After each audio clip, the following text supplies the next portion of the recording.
nightmares in my head, I fear that the thoughts build up until I can't hear, that my mind fills up into a creature, and it haunts me somewhere much deeper.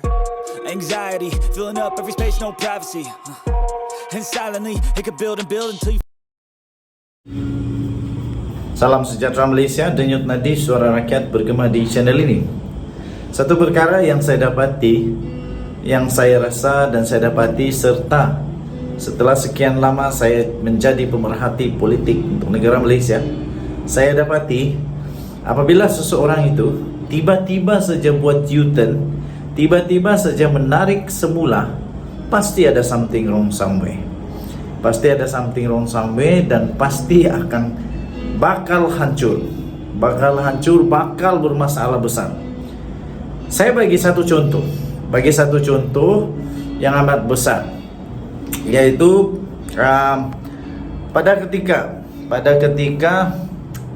Tun Mahathir ingin meletak jawatan sebagai Presiden UMNO.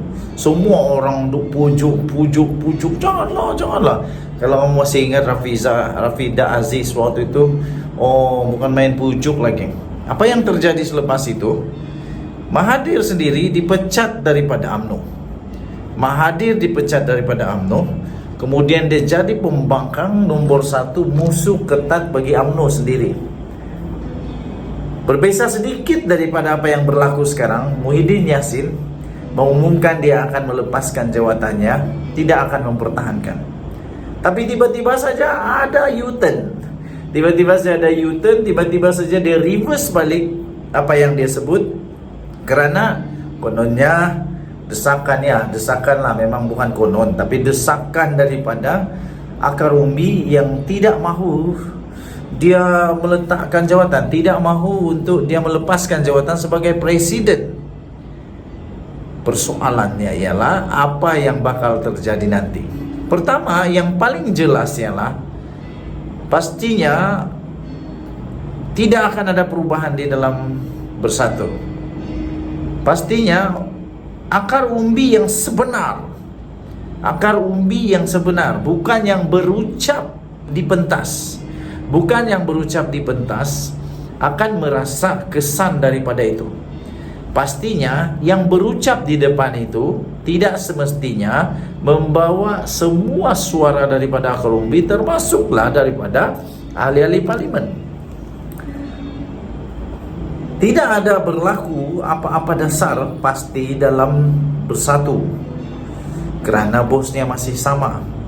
Adakah ini akan menunjukkan, akan menandakan, akan ada satu pembayang bahawa kerana itu akan terjadi lagi kekecewaan, akan terjadi lagi banyak huha-huha berlaku dalam Bersatu? Adakah ini sebagai petanda mungkin berlakunya lagi melompat sokongan kepada Anwar Ibrahim?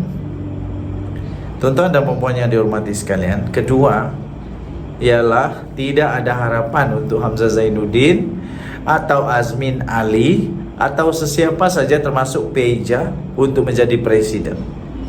Jadi setakat ini tidak akan ada apa-apa harapan untuk Hamzah Zainuddin jadi presiden, untuk Azmin Ali jadi presiden, untuk Peja jadi presiden.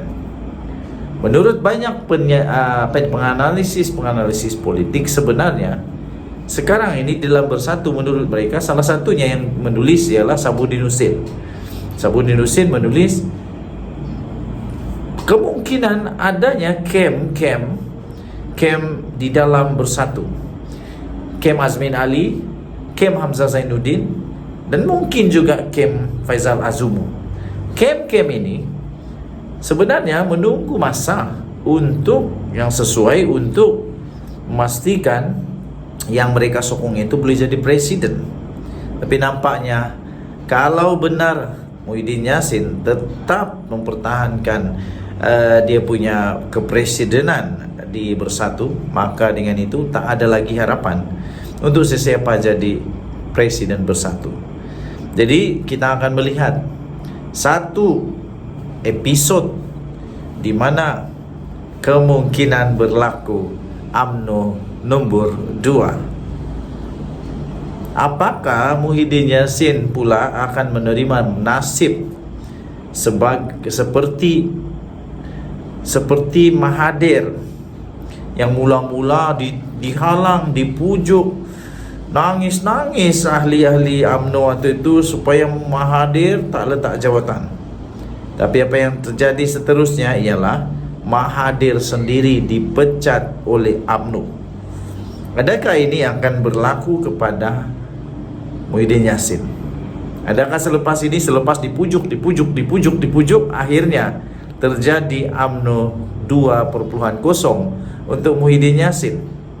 Adakah Muhyiddin Yassin akan kena karma pula?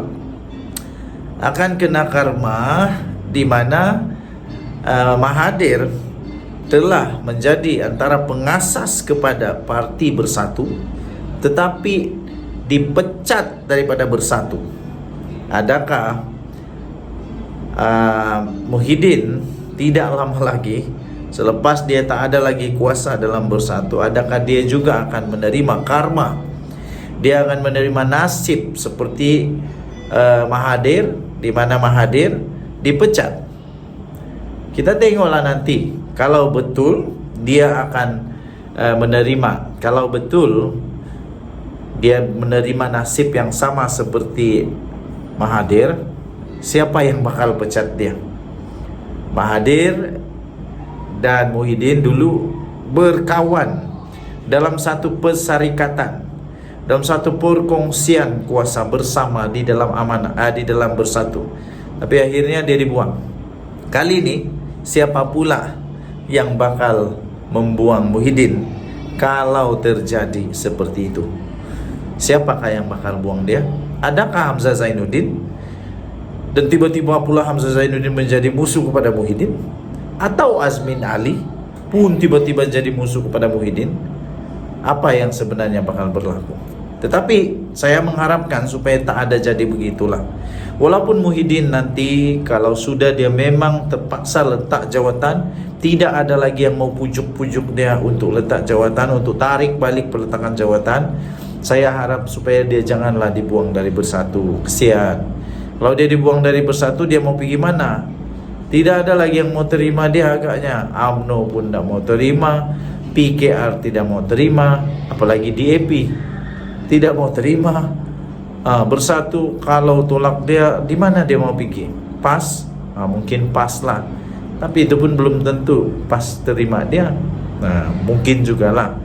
Sebab selama ini PAS terima juga bekas musuh ketat di dalam UMNO, akhirnya menjadi ahli di dalam PAS. Jadi orang besar pula tu.